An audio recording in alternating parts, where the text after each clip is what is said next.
Hey guys, this is Communications. Welcome to my review of the 1985 classic comedy Fletch.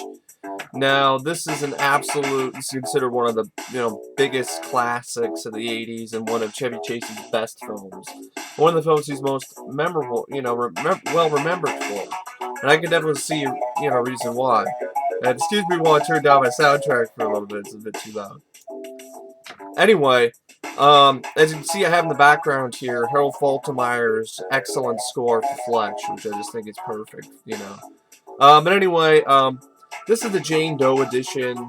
This is a DVD that I'm really disappointed in, and I'll get into that later. Anyway, Fletch is a movie that I never really grew up with. Like I said in the Who's Harry Crumb review, I never really grew up with the movie, and I've only seen it a couple times, maybe about 2 or 3 times. And the last time I saw it recently was the 3rd time. And I thought it would be a good time to check it out. Recently, I thought it would be a good time to check it out, after I did Who's Harry Crumb, because Who's Harry Crumb is very similar, in ways to Fletch. Of course, Fletch came first. And a lot of people say it's like just a Fletch ripoff or whatever.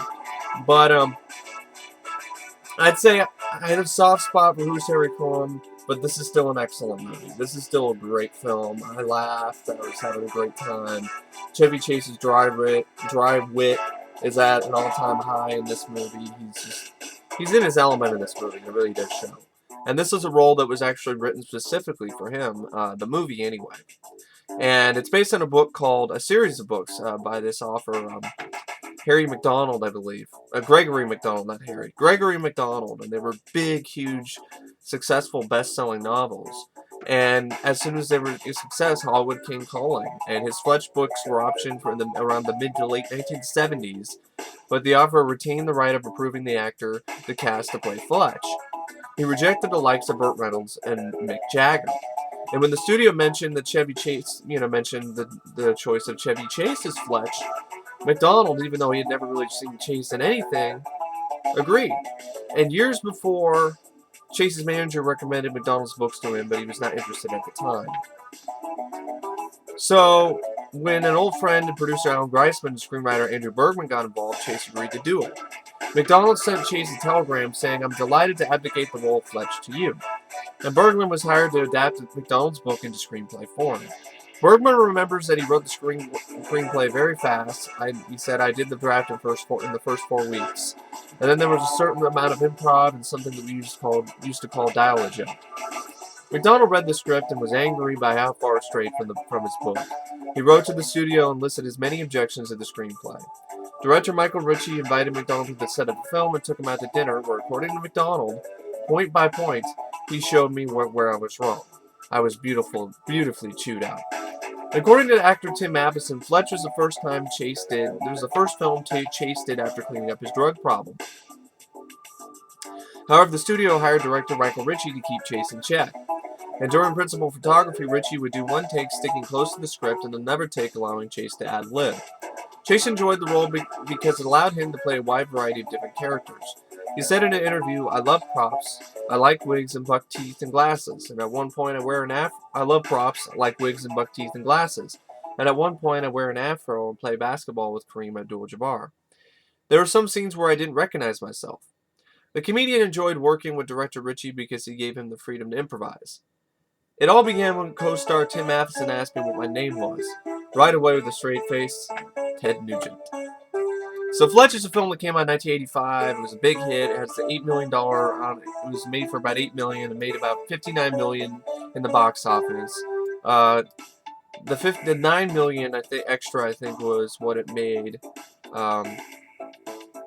It made $9 million for the rest of the world for a total worldwide gross of $59.6 million, because it made $50.6 million in the U.S. and it made an additional $24.4 million in rentals. It received generally positive reviews, except Roger Ebert didn't care for it that much. He gave it 2.5 stars, saying that the problem is Chase's performance tends to reduce the scenes to the same level, and as far as he is concerned, he projects such an inflexible mask and cool detachment of ironic running commentary that would prevent him from identifying with him. Fletch needed an actor more interested in playing the character than playing himself. I disagree with that. I think Chevy Chase is great in this because I think it really nailed the whole aspect of this typical normal guy in these crazy situations.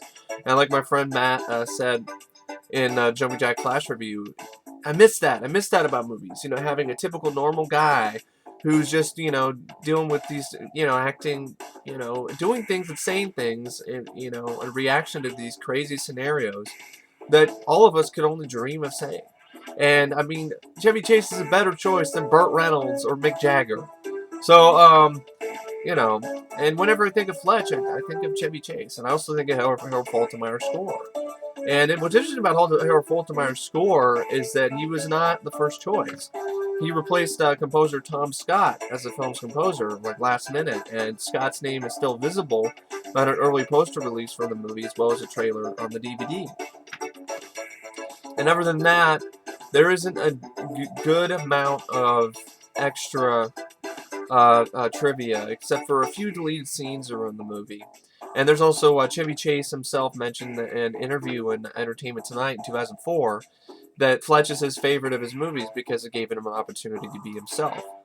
Which is true. You can tell that it's just very natural in its approach. The way that his acting is, it just doesn't feel like Chevy Chase is acting. It just feels like Chevy Chase is just being himself. And there's no wonder why he liked it. But I don't know why he didn't interview for this DVD. More on that later. But anyway, so you have the whole sort of, you know, what I really like about Fletch is not only humor, it's hilarious. It's got some really great, quotable moments. I really like the mystery element. I think the mystery element of the film is intriguing and very involving and really gets you interested in the movie. Right from the beginning of the film, Tim Matheson's asking Fletch, you know, who wouldn't mind killing him. You know, would you mind killing me? I mean, somebody's asking you to murder them. I mean, that's a crazy way to start a movie. And it automatically gets you involved right from the beginning. You want to see what's going to happen next. And I think that's one of the more underrated aspects of Fletch, is that it's also a good mystery as well. It's a great comedy, but it's also a good mystery. And there, like I was saying earlier, there's a few deleted scenes, and these deleted scenes were like they're multiple, basically dream sequences, more dream sequences, like the one with the you know, the Lakers, you know, where he's got the afro. He's like 6'2", 6'2", 6'5" with the afro or something like that, and where he's, you know, daydreaming, playing for the Lakers with Kareem Abdul-Jabbar. And there was a few other ones. One with Tommy Lasorda. He was a pitcher for the LA Dodgers. And this is one where you basically had that was cut out, but it's referenced later in the film with the whole thing in Joe Don Baker's office, where Chevy Chase Fletch is looking at the pictures on this guy's wall, and he's like, "Oh, is that you and Tommy Lasorda?" "Yeah." And he punches the picture, and he's like, "I hate Tommy Lasorda." Yeah, you know, that's pretty much a reference to the dream sequence that was cut out. And there's another dream sequence where he was a hockey player for the LA Kings, and he's wearing like a goalie mask and everything like that. And that was cut out. And I heard for a lot of the producers that it was cut out for a good reason, because it really wasn't that funny. They didn't really work as well. So, you know, it's too bad. But anyway, let's get into the plot, shall we? And then I'll talk about what I like about the movie, and you know, if there's any problems. I really don't find that much wrong with Fletch. You know, I really think it's a really solid movie.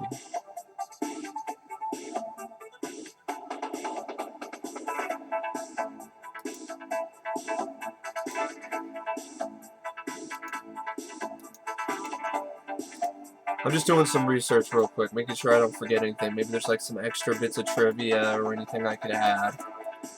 And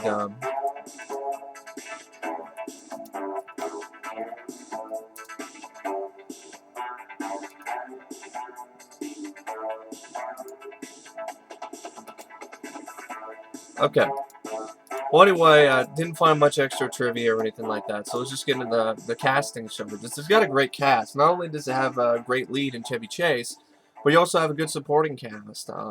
You have Joe Don Baker as Chief Jerry Carlin. You have Dana Wheeler-Nicholson as Gail Stanwyck. She's gorgeous in this. Like a lot of the producers said in the featurette on this DVD, she's cute. She is. She beat out a lot of already established actresses for this role. And it just seemed like it was just a role that she was born to play. She was so perfect for that role. And Richard Libertini's in it as Frank Walker. He does a great job as Fletch's boss. Geena Davis is in it as Larry, who is Fletch's assistant. She doesn't have that much to do. Like, she has maybe like a couple scenes, so she doesn't leave a lot of an impact. I mean, I love Geena Davis to death. She's one of my favorite actresses, but she doesn't really have that much to do. I almost wish she had a little bit more to do in this film. Larry Fletch Jenkins is Gummy. He was one of the kids who was taking drugs, hanging out on the beach.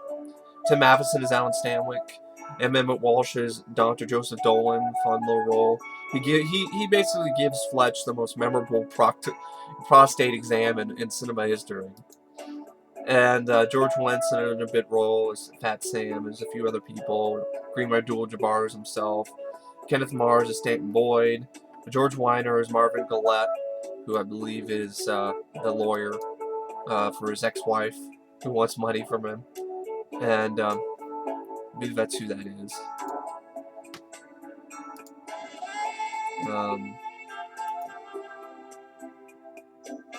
Yeah, it is. It is the same actor as Colonel Sanders in Spaceballs. But anyway, good cast, really well casted. And like I said, was saying about the soundtrack, I love Faltermeyer's score, but I also really like two couple songs from the soundtrack, "Bit by Bit" by Stephanie Mills and Dan Hartman's "Fletch, Get Out of Town." Really fun songs. Anyway, the plot is basically you have Los Angeles Times reporter Erwin Fletcher, played by Chevy Chase, is writing an article exposing the drug traffic on the beaches of Los Angeles. Posing as an addict during his investigation, he is approached by Boyd Aviation Executive Vice President Alan Stanwyck, played by Tim Matheson, who mistakenly assumes Fletch is a junkie. Stanwyck claims to have bone cancer with only months to live and wishes to avoid the pain and suffering. Stanwyck offers $50,000 for Fletch to come to his mansion in a few days' time, kill him, and then escape to Rio de Janeiro, staging the murder to appear as a result of a burglary. Fletch is suspicious, but ostensibly agrees to the plan. Along with his colleague Larry, played by Geena Davis, he begins investigating Stanwyck instead of completing his drug trafficking expose, much to the dismay of his impatient editor Frank Walker, played by Richard Libertini. Fletch endures a rectal exam from Stanwyck's doctor, Dr. Dolan, played by Emmet Walsh, in a failed attempt to talk Dolan into divulging medical information about Stanwyck. Later, when he's disguised as a doctor, Fletch accesses Stanwyck's file in the hospital and learns that Stanwyck lied about having cancer. Fletch visits Stanwyck's wife, Gail, played by Dana Wheeler-Nicholson. I love that. At her tennis club, and pretending to be a friend of her husband's, flirts with her during an impromptu tennis lesson. Looking into Stanwyck's finances, Fletch finds Gail converted $3 million of her personal stock in Boyd Aviation into cash for her husband to buy a ranch in Provo, Utah. Fletch breaks into the realtor's office and discovers that the deed lists the sale price as only $3,000.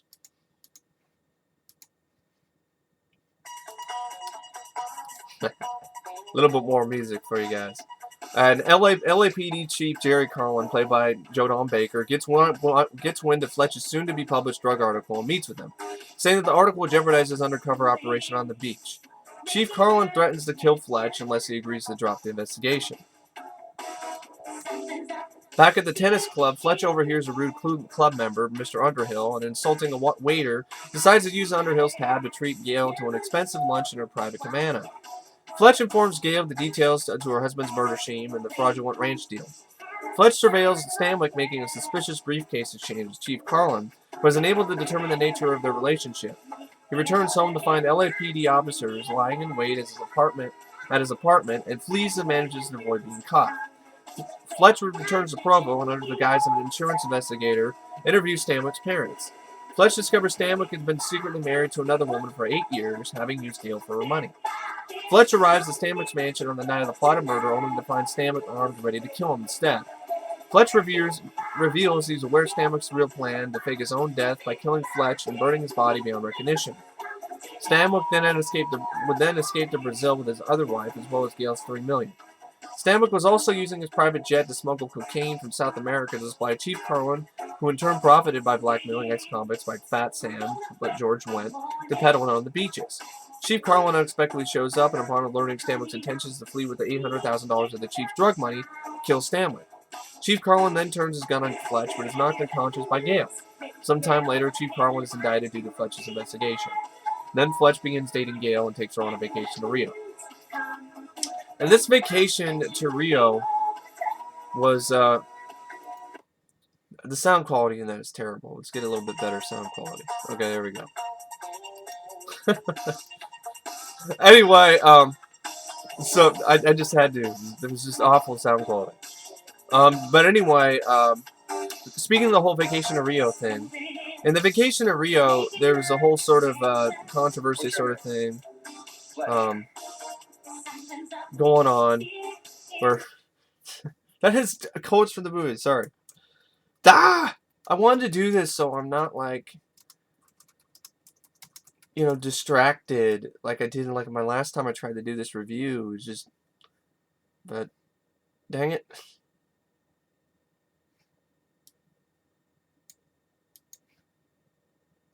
Okay.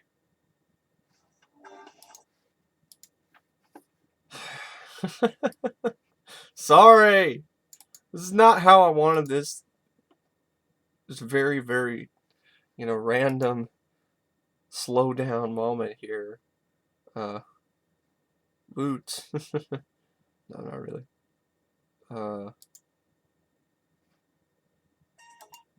No. Fuck it.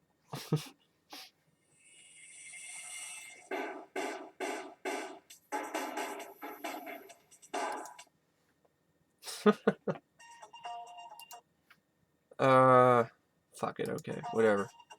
Anyway, the whole thing with Rio de Janeiro. Okay, this is what happened in Rio de Janeiro. In Rio, they were supposed to have a whole scene at the end of the movie. It was supposed to be all like a bunch of hot chicks and women. It was supposed to be sunny and wonderful and beautiful weather. But in reality, it really wasn't that great. Like, it was just raining for constantly. And they tried to, you know, do something about it. And, once again, I'm just, okay, this will be better.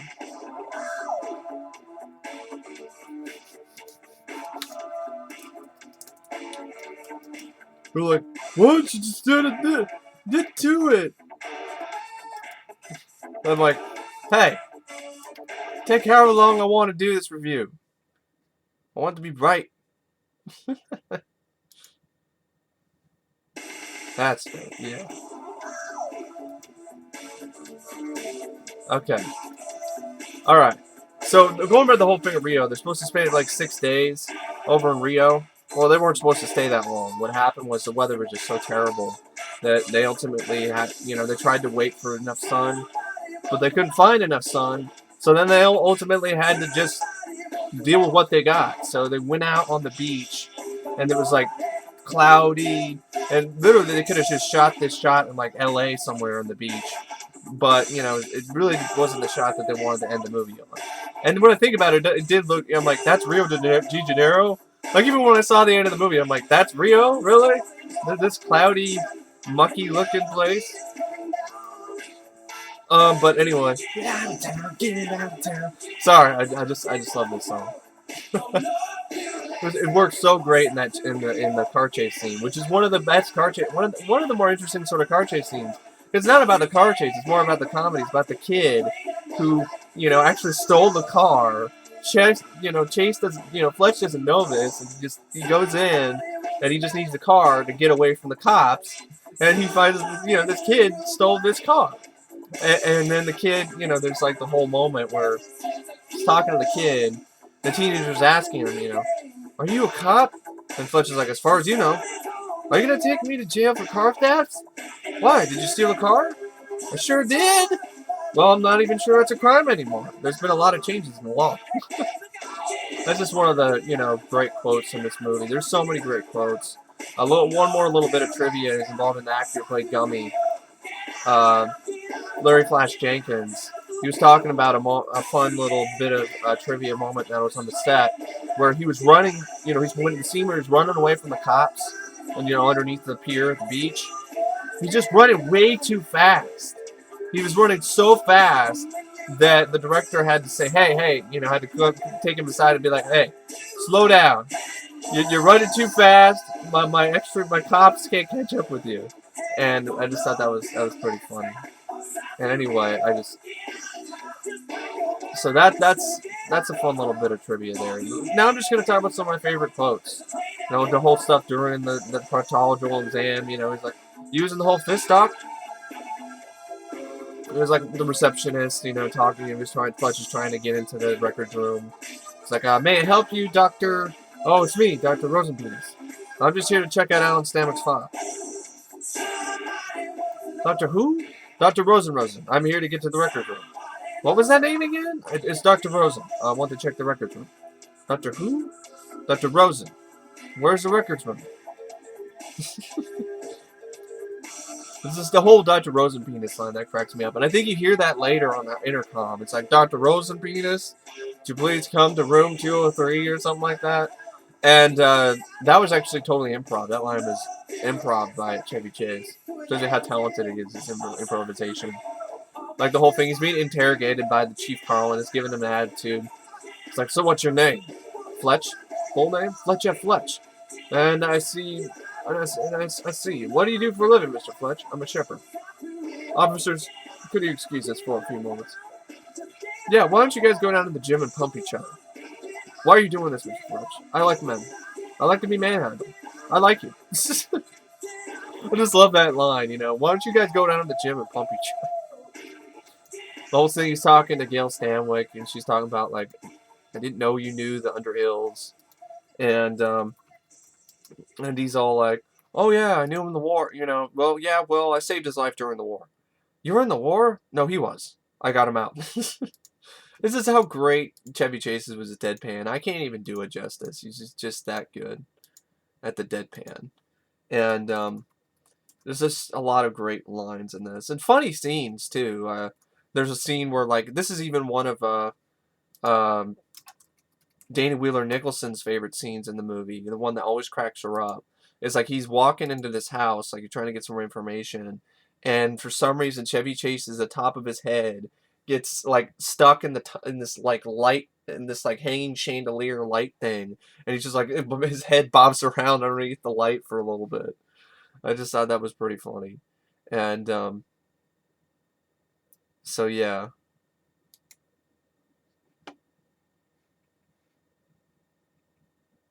And so there's a few more fun lines, like you know,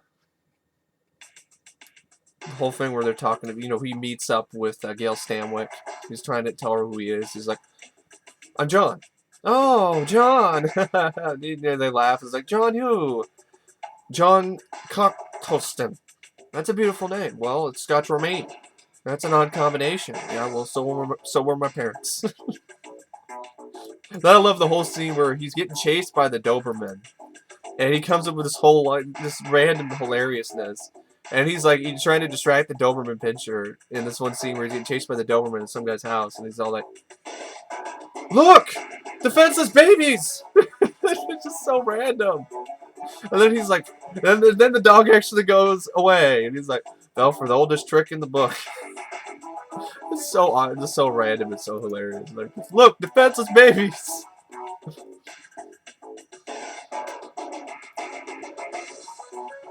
And then the whole thing where Alan Stanwyck interviews him for the first time. He's like, if you reject the proposition, you keep 1,000 and your mouth shut. Does this proposition entail my dressing up as Little Bo Peep? It's nothing of sexual nature, I assure you. Yeah, I assure you. Yeah, I assure you. 1,000 just to listen? I can't see how you can pass it up, Mr. Nugent. Ted Nugent. Then the whole scene where he's in the proctology exam. And other than the whole memorable scene, you know, you'll never hear Moon River the same way again after seeing this movie. Every time you hear the song Moon River or hear anything Moon River related, you're gonna think of this scene. You know, where, you know, what's fuck? Come on, I know his name. Emmet Walsh.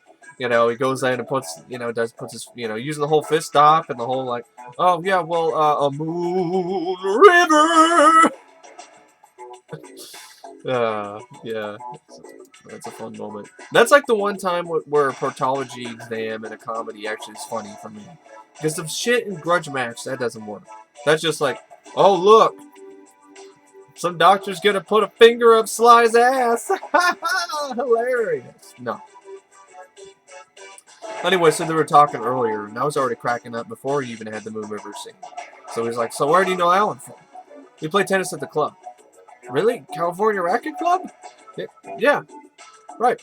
That's my club, too. I don't remember seeing you there. Well, I haven't been playing in a while because of these kidney pains. Right. Now, how long have you had these pains, Mr. Barber? No, that's Babar. 2 B's?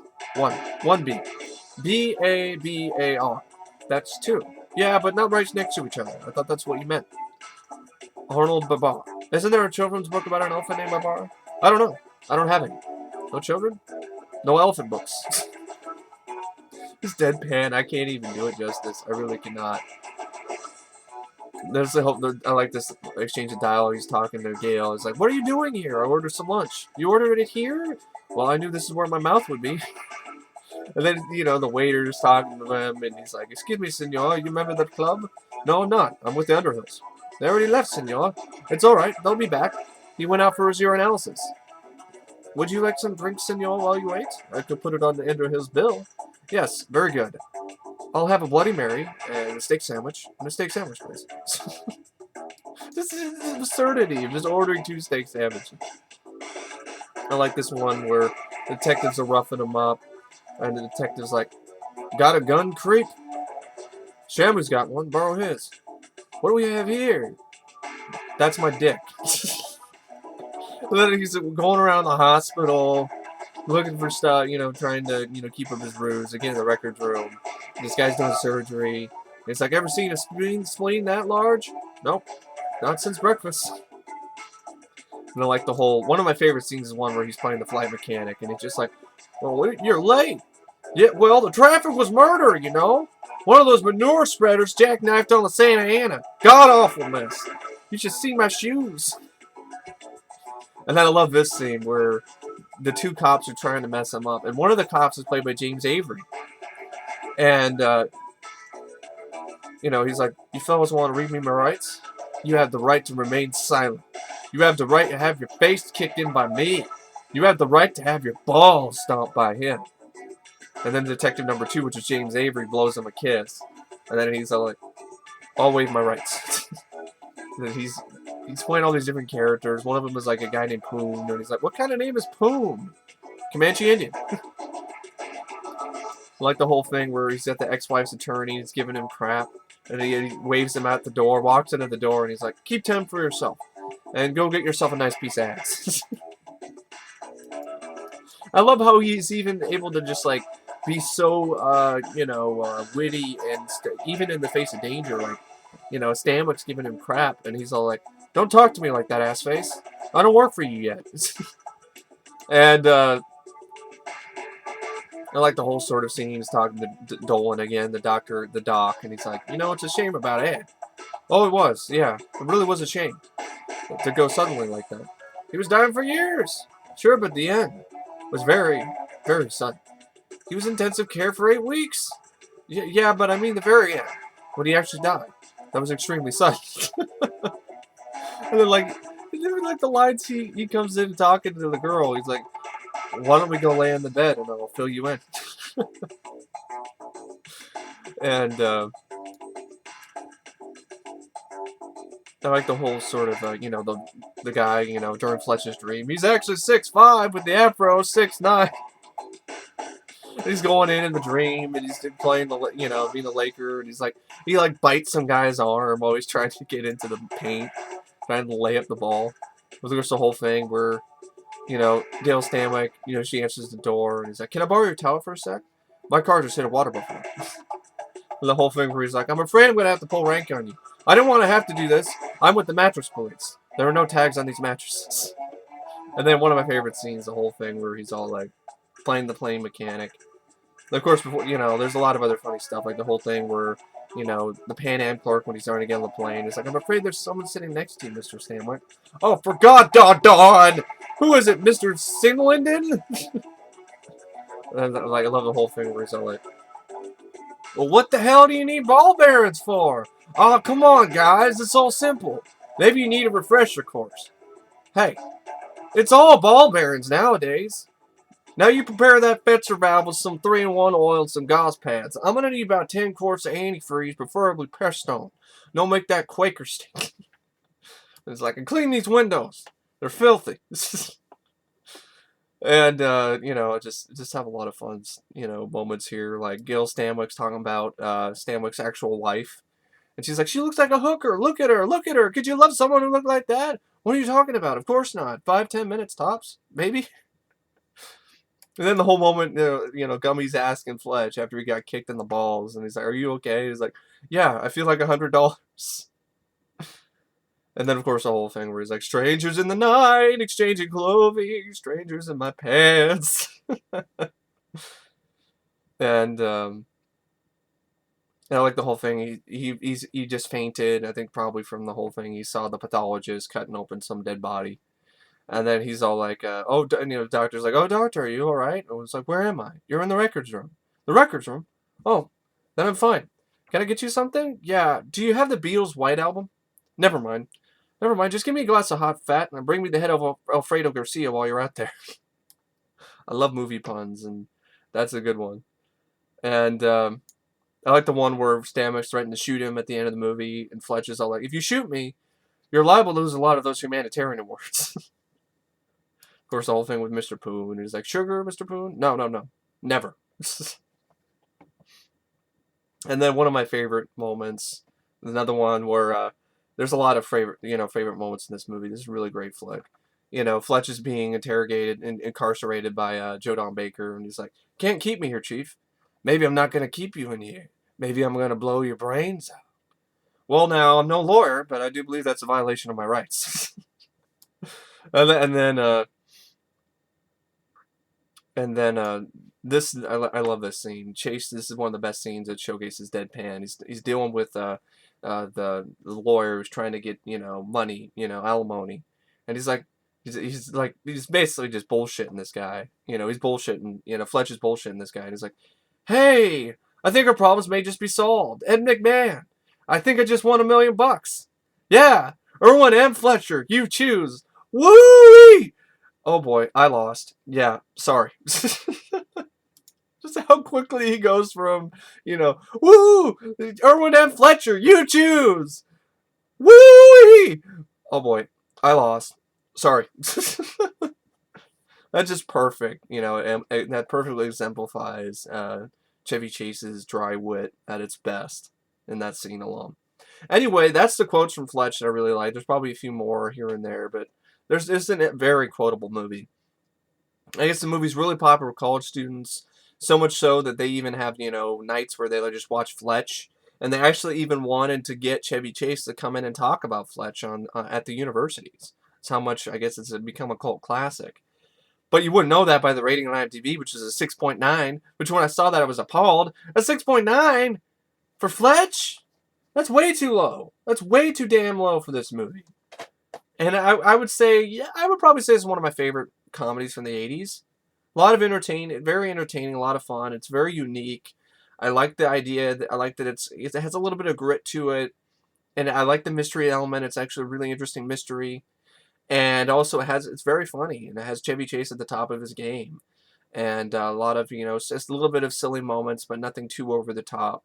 Fletch Lives would go a little bit more sillier than this one. And that's why I kind of don't like that one as much as I do like this one. This one has some silly moments, like in the dream sequence and stuff, but nothing on the caliber of Fletch Lives. But anyway, now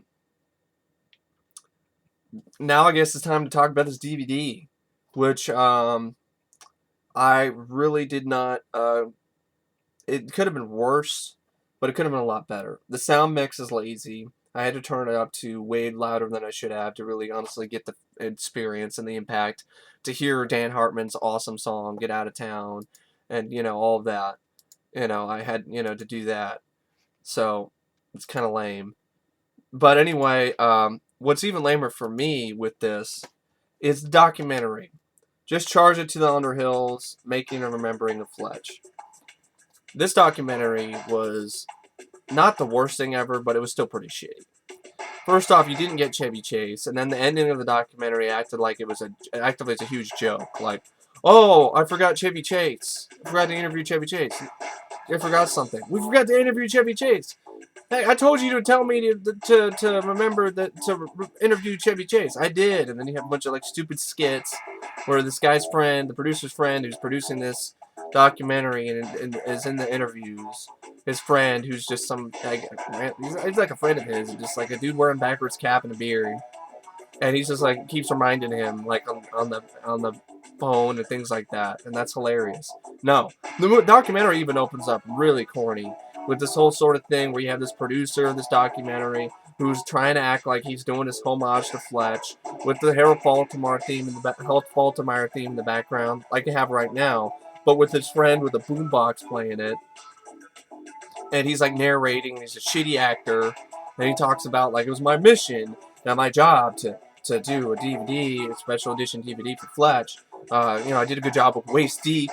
Yeah, because the last project I did was Waist Deep. Like, be proud of that. Very proud of your Waist Deep DVD. But anyway, he continues on with this cringe-inducingly unfunny sort of Fletch wannabe. I'm going to get in touch with my inner Fletch first before I actually get into the actual featurette. And it's just cringe-inducing. It's terrible. It's something that you would see on YouTube and like really poor quality, type of humor on YouTube. I hated it. It was pathetic. And then the editing in this documentary was so dated. It just feels, the whole documentary just feels so dated because it's just all these editing techniques that are just, loud and obnoxious. And he's trying to act like, oh, at least I'm making an entertaining documentary. It's not just boring. And I'm like, that's insulting to other actual good documentaries about making the movies. Like the Aliens documentary and the Alien Quadrilogy box set. Or even the Alien 3 documentary. I can watch those. I can watch the Fly documentary and the Fly 2 disc. I can watch all of that and not be bored. I don't need annoying fucking editing in order to keep my interest. I don't need some dumbass skits that don't work and aren't funny at all to keep my interest. I love documentaries. And this is one of the worst documentaries I've ever seen in terms of making of a movie. You don't have Chevy Chase. It seems way too short. It's like, 20-something minutes. The Wayne's World documentary that I saw, featurette that I saw on the Wayne's World DVD was better. It had more info. It was more sincere. And honestly, I was fine with it being that short. But Fletch, I thought it could have been a little bit longer, a little bit more info. And you got a few things here and there. It was like the whole thing with Gummy, the whole thing experience he had on the set, and the whole thing with Rio de Janeiro. And I like the scenes where very sincerely the cast and crew talk about Michael Ritchie and how much they miss him, and how great of a guy he was and a good director. I love that. But the sort of stuff where you talk about the makeup effects guy and this and that, somewhat interesting, but really I knew it wasn't that hard to create his disguises in this movie. And you even have like a featurette that's just exclusively about his disguises.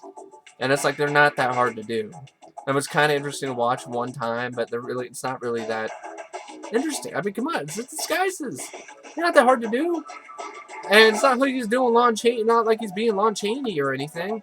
So, and then he had an interview with the producer, interview with the writer, I think, interview with Dana Wheeler-Nicholson. He had an interview with the guy who plays the lawyer, who's also Colonel Sanders in Spaceballs. What's his name? They're doing these jokingly kind of crap where they're thinking, oh, we need to get Chevy Chase. We need to get Geena Davis. One guy's like, who's Geena Davis?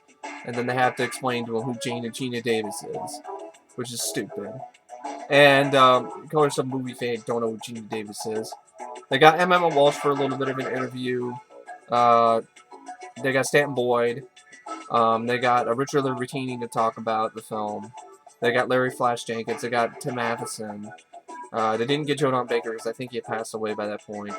Or maybe not. I'm really not sure. But he didn't even get the guy. I think the guy who played Underhill might have not been alive at the point in time.